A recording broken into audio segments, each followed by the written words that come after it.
Just thought I'd do a quick video on how to change a headlight bulb on a Peugeot 306. Very easy, one of the easiest DIY jobs you can do. Just going to go straight into it.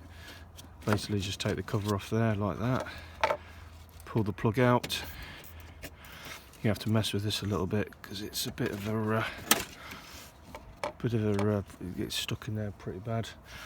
And then what you've got to do, you've got a spring that you put to your left, bring it down like that, very easy, and there's your bulb. Look at that, simple as that. And then to replace it, don't touch the glass either. It's not, your chemicals from your hand can cause it to fail quick.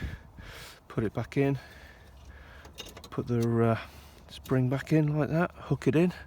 It's very easy. There's a lot of room down there as well, even for my big hands. Put your plug back in, and then get your cover, and that's that. Job's a good one. Thanks for watching. Hopefully this helps you.